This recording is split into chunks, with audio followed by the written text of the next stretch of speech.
right. Good morning and welcome, commissioners and Chair Harrington. I'll turn it over to you. Good morning, everyone. Welcome to the September 20th, 2022 Washington County Board of Commissioners meeting. Clerk Moss, could you do us the honors? Yes, thank you, Chair Harrington. The Washington County Board of Commissioners, also meeting as the Board of Directors for Clean Water Services and all other county service districts, is now meeting this regular session, September 20th, 2022. Commissioner Rogers? Here. Commissioner Treese? Here. Commissioner Fye? Here. Vice Chair Willie? Here. Chair Harrington? Here. Welcome, everyone, those here in the auditorium with us, as well as those who are attending our meeting virtually, thanks to Zoom, YouTube, and phone access. Just a brief update on our agenda for today.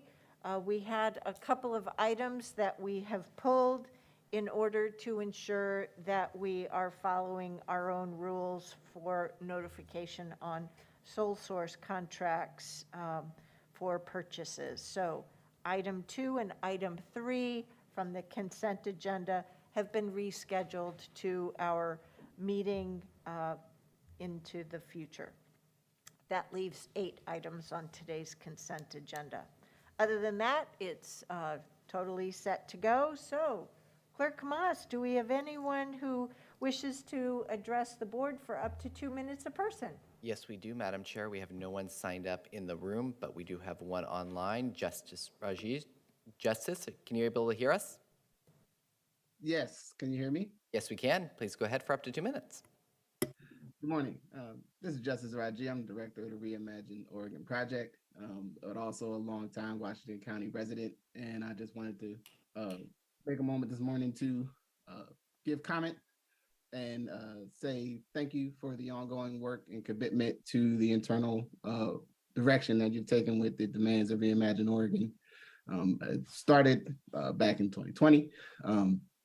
We understand that societal and community change is a long-term prospect, and our ask was always for the commitment to see processes through, to take leadership where one felt the capacity and the will to do so, and quite frankly, the moral intestinal fortitude, the strength, and sense that this was something that is meaningful and valuable to you. We understand that work and change in our communities are not, it's not a simple prospect. We have many perspectives and visions of what our community should be, what our society understands, what it wants to be in the long term. But I wanted to make sure it's been a very busy summer and it's a very big state, a lot of ground to cover. So I haven't had the opportunity to show up here in this space. And I wanted to just come today and say thank you for the continued work internally. I know there'll be some updates at the work session later from the internal work that your DEI staff has been doing. But I wanted to show up myself in person to acknowledge that, we are here and there are many, things in the air, but nothing has forgotten. And as always, to any and all, I'm 100% available, and be happy to ask questions, answer questions, talk and discuss. And you'll be hearing from me more in the coming weeks and months. So thank you and have a great day. Thank you, Mr. Raji, for joining us today. Would any other members on our attendee list wish to provide comment this time on any county-related topics? I'll give you just a moment to utilize the raised hand function. Not seeing any additional hands, Madam Chair. Thank you, Clerk Moss. And for those who are with us today at this meeting, you'll notice that Commissioner Treese and I have masks on. We were traveling on a business trip internationally, and so I'm just following protocols to try and protect others over the course of the next 5 to 7 days by masking up. Due to my exposure to lots of folks from throughout the globe as we participated in the International Worldwide Water Congress as convened by the International Water Association in our roles with Clean Water Services on the Board of Directors. Next on the agenda is adoption of our consent agenda. Today's consent agenda consists of one set of minutes, 1 item from Clean Water Services, 1 item from the Office of Community Development, 1 item from Health and Human Services, 1 item from Support Services, and 2 items from Land Use and Transportation, and finally 1 item from County Administration. What are the wishes of the Move commission? for approval. We have a motion from Commissioner Rogers. Do we have a second? Second. We have a second from Vice Chair Willie. Before I ask for adoption vote, I would just like to thank Unite Oregon for its role in ensuring participation and representation in our community for the emergency rental assistance. And thank you to Work Systems, Inc. and the many partners for the continued workforce development services here now in year 3. All those in favor of adopting today's consent agenda, please vote by saying aye or raising your hand. Aye. Any opposed? The motion carries unanimously 5-0. Thank you, colleagues. On to boards and commissions. First is the Washington County Civil Service Commission. And here we have a proposal to appoint Blake Dye as the District 3 Commissioner on the Washington County Civil Service Commission. What are the wishes of the commission? Motion to approve requested action. Second. We have a motion and a second. All those in favor, please vote by saying aye or raise your hand. Aye. Any opposed? The motion carries unanimously 5-0. Next, we have for boards and commissions a proposal to adopt revised bylaws for the Urban Road Maintenance District Advisory Committee, also referred to as URMDAC, as well as the Rural Road Operations and Maintenance Advisory Committee, referred to as RROMAC. And this is to adjust the starting and end dates of members. What are the wishes of the commission? So moved. Second. We have a motion and a second. All those in favor, please vote by saying aye or raise your hand. Aye. Any opposed? The motion carries unanimously 5-0. Lastly, on boards and commissions, we have a recommendation to appoint Meredith Cook to the Urban Road Maintenance District Advisory Committee for a term beginning October 1st, 2022 and ending September 30th, 2026. What are the wishes of the commission? So moved. Second. We have a motion and a second. All those in favor of this action, please vote by saying aye or raise your hand. Aye. Any opposed? The motion carries unanimously 5-0. Next, we'll move on to public hearings. Today, we have a public hearing to consider the annexation of 1 tax lot on Northwest 130th Avenue, totaling approximately 4 acres, to the Tualatin Hills Park and Recreation District, 22-008 LRP/BC. I don't believe we need to read this by title only. No, great, I got it right for a change. Thank you, Ms. Duke-Drazen. And I'd like to welcome Mr. Robb for a staff report. I'm Brian Robb, Associate Planner with Land Use and Transportation. I'll be giving a brief presentation on proposed boundary change number 22-008. The tax lot depicted here is located on the east side of Northwest 130th Avenue, immediately north of Tygon Lane, within the Bethany Community Plan area. The proposal is a request by Riverside Homes, LLC, to annex 1 tax lot and right-of-way into, totaling approximately 4 acres into THPRD. The request was initiated by a consent petition from the property owners. County staff has reviewed the request and found that it meets the criteria for boundary changes. Staff recommends that the board conduct the public hearing and at the conclusion of the hearing, adopt the resolution in order approving the annexation, with the approval becoming effective November 9th. If there's any public testimony other than by the applicant, I have a brief statement I'll need to read into the record With that, I'll conclude my staff report and can answer any questions you may have.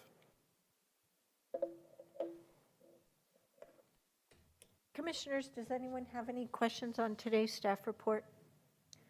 Seeing none, I'd like to open today's public hearing. Clerk Moss. Thank you, Chair Harrington. We have no one in the room signed up for this public hearing. Would any members of our attendee audience like to provide comment on this public hearing for up to 2 minutes? Give you just a moment to utilize the raised hand function. Not seeing any hands, Chair Harrington. Thank you, Clerk Moss. And with that, I'll close today's public hearing. We have a resolution and order provided with exhibits to approve the annexation. What are the wishes of the commission? Second. We have a motion and a second on this proposed annexation. All those in favor, please vote by raising your hand or saying aye. Aye. Any opposed? The motion carries unanimously, 5-0. Thank you very much, Mr. Robb. Next, we'll move on to the action item on today's agenda, and it is to consider adoption of an equitable community engagement policy. So I'd like to turn things over to our Chief Equity and Inclusion Officer, Ms. Latricia Tillman. Madam Chair, I do not see Latricia in the room or online at the moment, so we will work to. They're just walking in. Oh, they are coming right we're now. moving along our agenda a little quicker than anticipated. So we do have our topic presenters here in the room and just getting settled at our testimony table. Welcome. It's wonderful to see you in person as we are all adjusting to our in-person hybrid meeting combinations. So please, Ms. Tillman and Ms. Amanda Garcia-Snell, our Community Engagement Manager, please take it away. Well, good morning, Chair Harrington and Board. It is wonderful to see you in this space. I realize I need my glasses. You look further away than normal. Is it, oh, did I pass this? So we are here today to bring back to you for adoption our proposed equitable community engagement policy, and there's been a lot of work done between the work session and today. And Amanda Garcia-Snell, our Community Engagement Manager, will share the details with you. Thanks, Latricia. For the record, Amanda Garcia-Snell, Community Engagement Manager, and I am going to, yay, all right. So the policy question, would your board like to adopt the equitable community engagement policy? And then I wanted to just provide some background. So the intent of the policy is to align with the county's commitment to equity, diversity, and inclusion, have shared understanding, guidelines, practices, and then the policy is specific to activities under your purview. So it may not include activities under the purview of other elected officials in the county, such as the sheriff or the DA. They, of course, are more than welcome to use this policy and the procedures once they're developed, but does not govern how they do their practice. And then really this is about practice, and so it's about how we serve the community and how we are really committing to equity with the community, and it's not about when community engagement is required, it's how we do that once we are doing that. So the policy guidelines, we did do a review process, and I'll get into that in a minute, but the guidelines have not really changed in their larger overarching sections from when I brought this to you in work session in July. We have taken lots of comments and feedback and changed some of the wording within those guidelines, but essentially we're still looking to engage community, to be inclusive and accessible, to consider input from community, to report to you all on engagement efforts, and to report back to community what we did with their input, and then increase capacity and capabilities. And then the engagement guidelines specifically So we will utilize the community engagement spectrum, which really is a way for us to think about what are we committing to with the community, how much opportunity do they have to inform, how much power do they have, what does the power of their input hold for a particular decision, and that varies from engagement event to engagement opportunity. And then involve representatives from focus communities, that's early on in the planning, and then in the implementation of the engagement, so that we're really talking to the communities we're trying to reach about what is the best way to reach them, how do they want to be reached, how do they want to be included, and how do they want to receive feedback. Develop a community engagement plan, and we hope to do this in partnership with focus communities and community-based organizations. And the plan can vary. It can be a very simple outline of, here are the main points of consideration that folks have thought about before they have gone out to the community, or it can be very detailed just based on what the project is, how large it is, what is the impact, how many elements really need to be completely fleshed out of that plan before they go forward. And then outreach and communications will try to be as accessible as possible, really thinking about where do people get their information, talking to them about where they get their information so that we can reach out to them. And a lot of these things as I'm going through this list, I should mention, we do these things already, but we don't do them universally across the organization with all of the engagement opportunities that we do. And so it's really dependent sometimes on capacity and resources and time. And so we really want to put these best practice elements into consistent practice across the organization. So that includes culturally specific considerations, like where do people want to meet, what feels safe to them, what is a comfortable and inclusive environment, language accessibility, trauma-informed approach, and then what we were calling compensation, we're now calling stipends and honorariums. So really thinking about how are we honoring and reducing barriers to participation for community that have experienced a lot of barriers to participation in the past. So we took this policy to the Equity Leadership Council, all of these entities listed, so internal and external groups that we shared the policy with for review and input. In many instances, a lot of the feedback that we received really was related to procedural elements or implementation. And so we have tracked those questions, concerns, comments, so that we can address those when we get to that point of developing the procedure. And we will, that'll be our next step if you approve this policy. But we're looking to develop the procedure with the internal community engagement staff network, which are staff across the organization that do community engagement in various ways, with the Equity Leadership Council Committee for Boards and Commissions Diversity and Inclusion Best Practices, which also has a community engagement focus to their work. And then also really looking to work with finance and county council on some of the more technical elements around, especially around stipends and honorariums and other ways that we're reducing barriers to participation. And that leads me back to this policy question. So you have received in the packet, hopefully you received this blue and white striped paper. It has the changes tracked between the original version that I brought to you in July and now, based on all of that review that I mentioned in input, where we're at with the current version.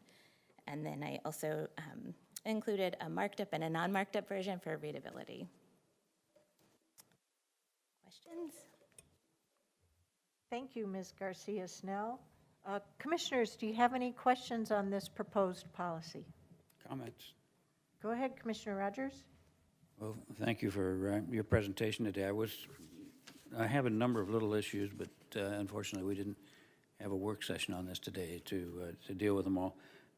What I want to say is I had a conversation with Tanya after the last meeting, and I want to compliment you for changing the language in a number of places. That was a very good move. I think it made the document read much better, and I appreciate it.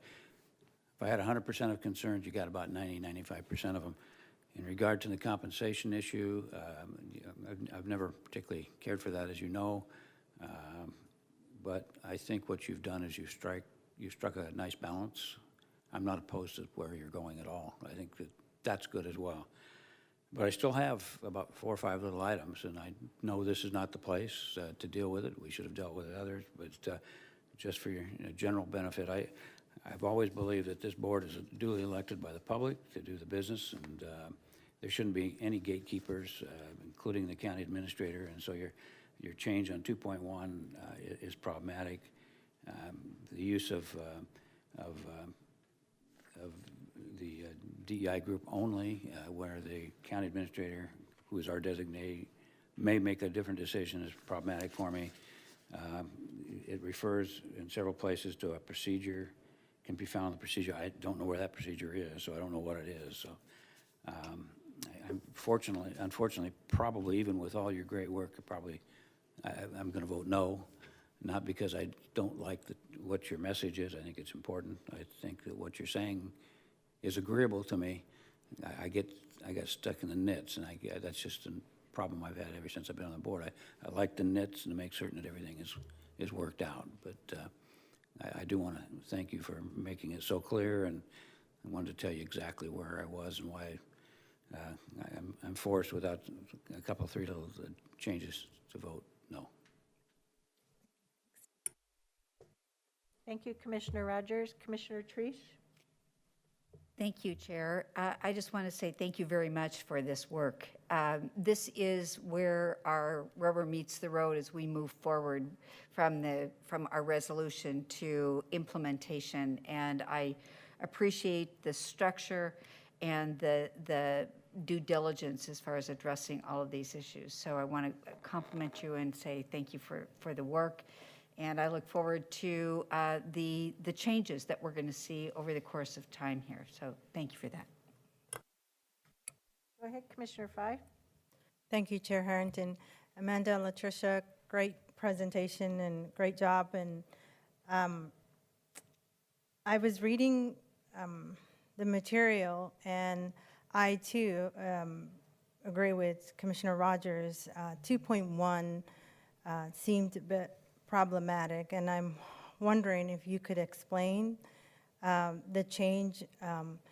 And my point's probably different, where my perspective and where I was coming from that is Washington County communities are sort of conditioned that way and probably was used as a way to, as a barrier, but then now we're reshifting and creating it just seemed like we're redirecting the community to sort of get used to a different kind of way of community engagement. Sort of, if the norm was Board of Commissioners, now we're saying county administrators, and what is the loop back, feedback to the community, and how we intend to sort of relate that message.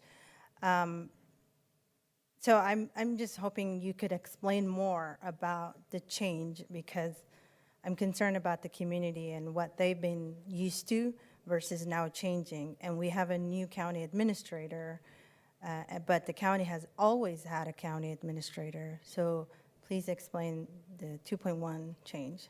Could I ask, with regard to viewing this, could we please display the markup version so that we're all looking at the same wording? Yes, we will work on getting that set up for you, Madam Chair. Thank you. So that change came from Tom Carr, so I can explain what I understand his motivation for that, but he would be the better. We also have legal representation here. So if Courtney wants to explain, I'm happy to defer to her for that. Do you want to go first and then I'll go, or I don't know if you had anything? Yes, please. Sure. So my understanding was that there were concerns about the original exception language, which I had pulled from all other policies that I viewed, other county administrative policies. It was pretty standard exception language, but there were concerns about that. I assume it was too strong. I'm not totally sure what the concerns were or the basis for those. And so Tom made that suggestion to, I think, to make it seem more palatable. But I don't know the technical reasons for that. Right. Oh, I don't know why I have a raised hand here for myself on the screen, but I seem to. Don't know how I did that. But really, I think there's a slight misunderstanding here about what this exception means. This does not mean that public engagement is redirected from the Board of Commissioners as the decision-making body to the administrator. Rather, this is a policy that instructs the equitable community engagement. And as we all know, once we adopt a policy, and the policy is defined by this, that these things shall be done as listed in the prior section, that if for some reason the departments don't think that they can accomplish these items, then they have to explain to the county administrator why they think they are challenged to do so, and she is held accountable to ensure that our policies are implemented. So as we already know, in other cases, in programs, if the administrator can't be following board direction, then she brings those things to us. So as noted in the prior paragraph, reporting to the board on public engagement efforts continues to be in place with this policy. It's really just the implementation exemption process, which this is very clear about and matches what we have been doing in practice for quite some time. Ms. Duke-Drazen, have I given the layman's explanation of this sufficiently well? What Ms. Garcia Snell offered, I'm not sure I have much to add, so for the sake of just repeating what's been said, I'm going to ask Commissioner Fye if you have additional questions of me, but I think exactly what you've heard is what I would have said. I have one of you, and that would be that this policy applies to the Board of Commissioners, but if we want to grant an exception, we can't do that. That has to come from the county administrator. That's how I read that. So tell me how your purpose as well as the definitions meet your exception paragraph.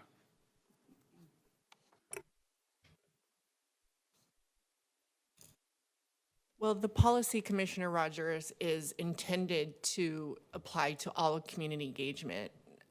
So if your question is your question that this policy applies to you as an elected official as you engage in community? My question is not this board, forget this board, because this thing is going to go on for a long time. Can any board define an exception? And it says, no, the county administrator does it, but it applies to boards. So I've always been against any abdication of authority by the board who's duly elected by the public. So that's my hang up. And I don't see, Courtney, that is really changed by what you're saying, but that four others are going to interpret it different, but that's a big issue for me. Commissioner Rogers, this is the process that we use for defining all administrative policies. These are administrative policies that are programs are executed by all employees and elected officials that serve Washington County. Our role in this is to support our departments in following this policy. The process that we're following is how we have adopted and implemented all of our administrative policies that then get implemented by our county administrative officer as well as our county council. So this is not changing that framework at all. So I'm not quite sure where your confusion lies. This is just topical to the equitable community engagement work. I accept your explanation, but why would it have changed only be granted by the Washington County Board of Commissioners, specifically struck out Board of Commissioners? So It must have been important at one time. I think the drafters were probably correct how they originally did it, and so reasonable people can have different interpretations, so that's fine. So Commissioner Fye, the question comes back to you. Yeah. Because I think Commissioner Rogers interrupted. You're being asked if that explanation satisfied your question with regard to could staff explain why it's defined that way? Yeah, Amanda, you did a great job of explaining that. That was, my concern was the community side, and I think you did a really good job of, and I think, Latricia, did you have something to add? Were you gonna say something, or? I'm happy with your answer, and I had another question about the honorary and the stipend piece. When we did back the work session presentation, my understanding that it was going to be quantifiable, and I don't see that in this policy. Do you have more to add on? Sure, in terms of the fiscal impact of the policy. So yeah, I included that language. It was, it's in the agenda item, the language that I received from our Chief Financial Officer, Greg, around the fiscal impact. Some of those details are specific to the procedure, and as I mentioned, when we develop that procedure, we'll be doing that with finance and county council as well as these other internal staff folks, so that we can address some of those concerns. I think in terms of, my understanding is in terms of what is the broad fiscal impact of this policy, I don't think we know, and we won't know. Similar to other policies like the Limited English Accessibility Plan, we won't know until we start doing some of these activities to see how many we are doing across the organization, what is the cost to departments for the language access and the different types of costs associated with this, stipends and honorariums as well. We are doing, some departments are providing a version of stipend and honorarium, and so some departments may have a better idea than others, but we also don't know what the community engagement horizon looks like for departments moving into the future. I think we just know we want to do it, and we want to do it meaningfully and well and be better at it and serve the community better. And so I don't have like a specific number, and it didn't seem to me from Greg's language that that was something he could come up with at this phase. Yeah, just to follow up with that, I think when we had this in work session some time ago, we had asked for a financial impact. This is the first I've heard of it, heard that we even have that. So what are the guidelines for reimbursement or pay to these individuals who request that? I mean, where's that policy at? So those specific pieces about how that will be handled, when that will be handled, and what that process will look like will be part of the procedure in how we implement that. In terms of the policy question for the fiscal impact, I would defer to Greg because he's the one that developed that language that's included in the agenda item, and that's not my area of expertise, so I would defer to him, and I think he might be on the phone. Chair Harrington, Commissioners, Greg Munn is in the virtual room. Yes.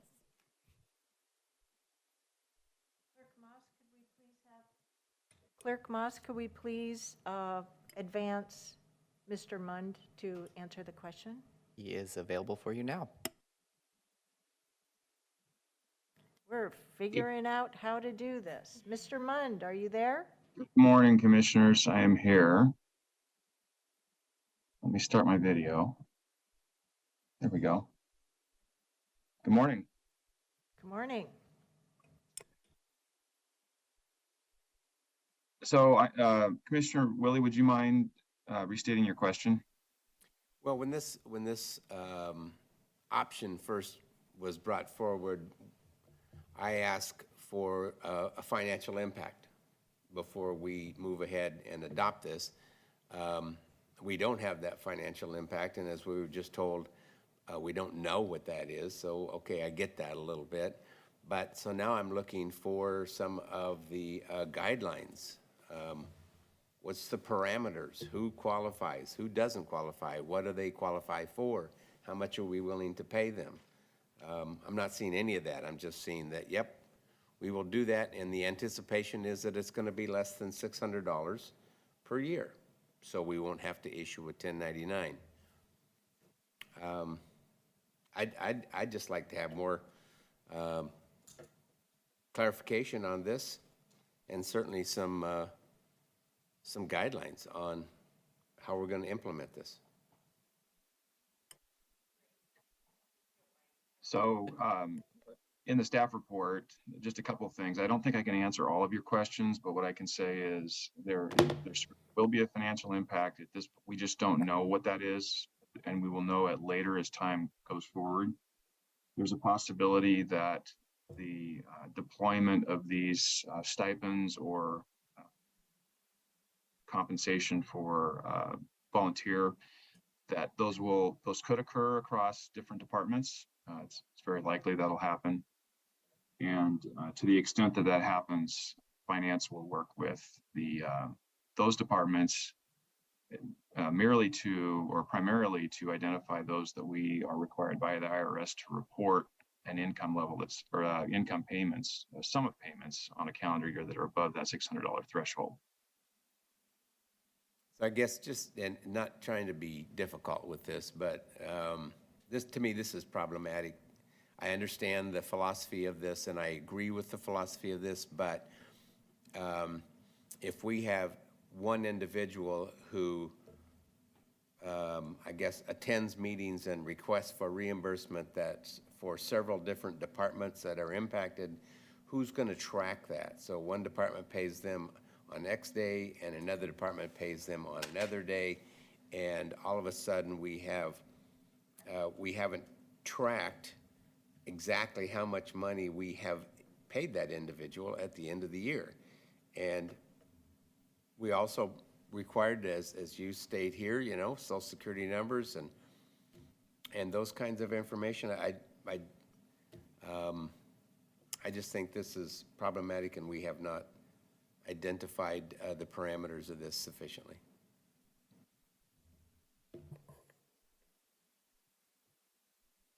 I would add, just comment a little bit further on that, just to follow up to your point, is that we have not determined the details of that yet. I believe that earlier it was mentioned that'd be part of fully fleshing out the procedures, but what I can say is that it would likely be the responsibility of each of the departments that are handling those payments, and that they would need to be the ones who are collecting that information. We would work with them to make sure we're collecting all the necessary information, but the folks with boots on the ground would need to be collecting that and then turning that into finance, where we would sum up the total of those payments, and then that would help us determine who needed to receive the Form 1099 NEC and who didn't. And in turn, we would use that information to report to the IRS as well. A 1096 form. If, Courtney, you were wanting to jump in? I mean, only if it's helpful to the commission, but I think what I've heard Commissioner Willie saying is, where are the details? And I think what staff is trying to say is that our typical practice has been your board directs a policy, and that is what tells staff to go and work on the details. So that work is to come. In support of a policy direction your board makes, I don't want to speak for Ms. Tillman, but I'm sure she would be willing to come to you individually or as a whole commission to work through those things as those details get developed. So I just feel like what I'm hearing the frustration being that, or the concern being that the details aren't done yet. We acknowledge they aren't done yet because your board hasn't authorized this policy as an official policy of the board. If I might add, Madam Chair, I just want to elevate that we are not unique as a governmental jurisdiction in considering or continuing the practice of compensating through stipends or honorarium community engagement. This is something that happens in other jurisdictions within Washington County. It happens in other jurisdictions in the region. It happens in the state of Oregon. So as we are considering what is fair compensation, who qualifies, how would that work, we can draw on the experience of other jurisdictions so that we're assured that we are operating within a range of what is normal and acceptable practice in the region and the state. Well, I think that's good, Latricia, and I guess I would have expected us to do that. I know that we are not unique in this, but at the same time, we are being asked to adopt a policy that, to me, is not clear and certainly is not sufficient in this particular area to adopt. So we adopt this with our fingers crossed, saying, we hope you get it right. We hope our accounting system functions correctly. We hope all these things, and that's typically not how we adopt policy, with our fingers crossed, hoping that we get it right. So I'm making a bigger deal of this than I really envisioned I was going to make, but it does concern me.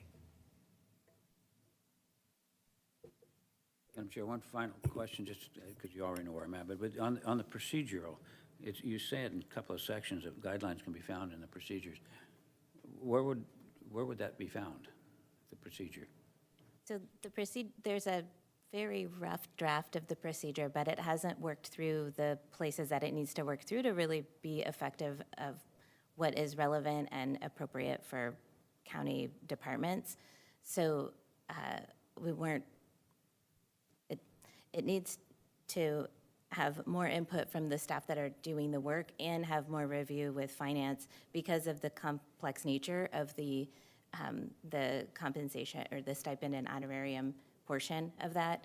And we really discovered that as we were talking to other jurisdictions about what they were doing. My understanding was that the policy would come to your board for adoption or not adoption, and then we would develop the procedure.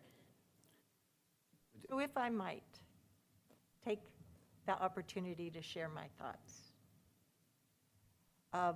This is a topic that has come before the board previously, and so we have had the opportunity to request time with staff to share areas of thoughts, concern, need for additional information.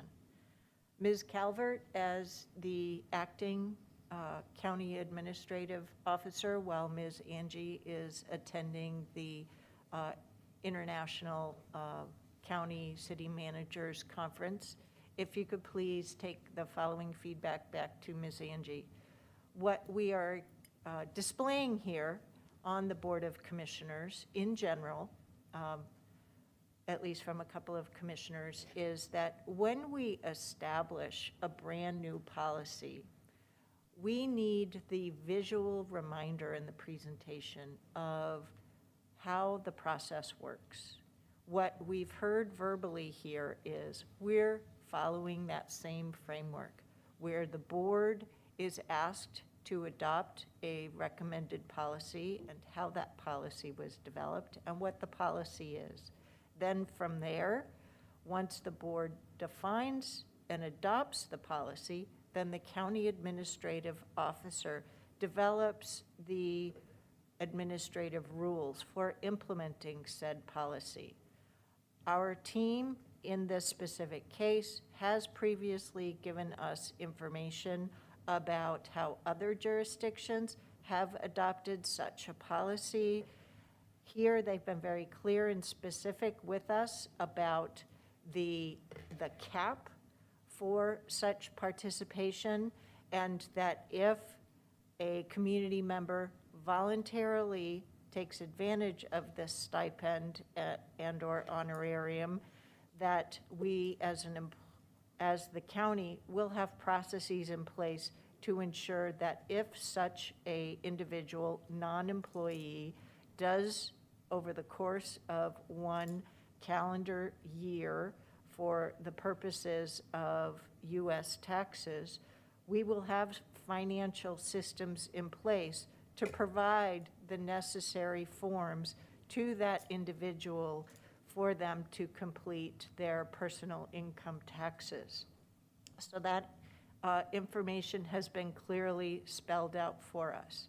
We do have over 32 boards and commissions here in Washington County. As covered, this is voluntary for community members to take advantage of, as we are recognizing that we have social, historical, and institutional barriers specific to Washington County government, to communities participating in local government decision-making. So I understand the process as I have summarized verbally. So Ms. Calvert, if you can take back that for the next time that we have a new administrative policy, that process is highlighted to us so that we clearly understand what our CAOs, while I've been the chair for over 3.5 years, have done is the CAO has come back to us with the administrative rules that will implement said policy. So in terms of the fiscal impact, we will have funds per program set aside for potential use of the tool. The actual use is going to ebb and flow based upon how various community members choose to take advantage of this new tool in the toolbox. So as highlighted by staff in the presentation, this is the programmatic implementation as following the board's adoption of the equity resolution. I can certainly understand why, as a new policy, there are questions, but as our staff has highlighted, we'll learn by doing and make appropriate adjustments along the way. But we are the ones that are creating institutional barriers for our community members, and we have to acknowledge and accept that responsibility, in my view. So I will be in support of this policy. So thank you, colleagues, for finally giving me the opportunity as one member of 5 to share my comments. Should you have additional comments or questions, I will turn the floor over to you. I would just like to request that when you put definition to this, that you provide that information back to the board. Yeah, my only comment, I'm very sad that I'm going to vote no, because I think I could have very easily gone over 3 or 4 things. I still prefer to see procedures, and I've never, ever attempted as a board member to impede anybody or inhibit anybody or discriminate against anybody from fully participating in Washington County government. We've had a policy for that for a long time, and so that's where I'm at. Thank you, commissioners. And as closing, I will just say that one reason why we have the rolling agenda is so that we know the timing of things. One reason why we have an advance packet is so that we have the opportunity to follow up with Ms. Angie and her staff should we have questions in advance of the meeting. So at this juncture, I would ask the commission if we have a motion to adopt the equitable community engagement policy. So moved.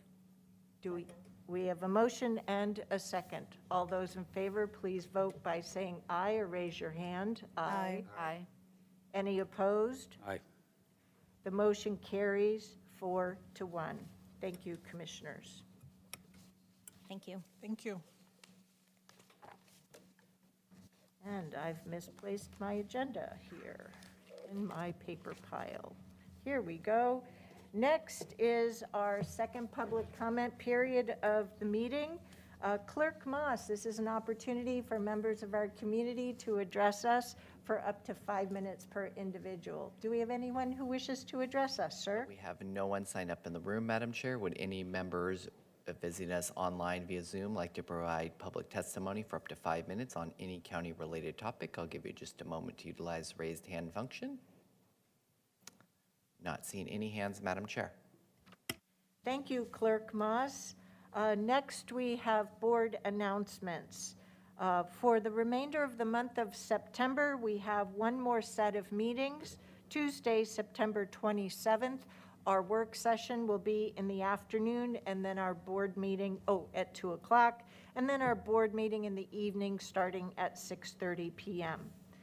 Then we're into the month of October already. So we'll have our first set of meetings on Tuesday, October 4th. Work session will start at 9.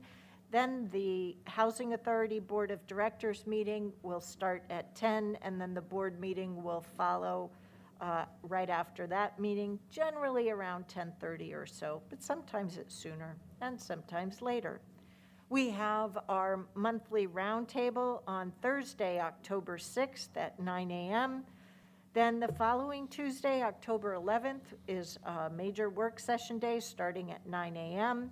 Then on Tuesday, October 18th, we have our pair of meetings, work session, just like today, starting at 9, then reconvening at 1, with a board meeting at 10 a.m. Then the last Tuesday of the month, Tuesday, October 25th, our pair of meetings, work session in the afternoon, 2 p.m., and a board meeting in the evening at 6:30 p.m. Are there any other board announcements for today? We had a bunch at our work session as usual. Well, seeing none, do we have a motion to adjourn this Board of Commissioners meeting? So moved. We have a motion from Commissioner Willie, a second from Commissioner Fye. All those in favor, please raise your hand or say aye. Aye. Aye. Any opposed? The motion carries unanimously, 5-0. Thank you, everyone. So, Madam Chair, would you like to move up one of the afternoon work sessions to begin about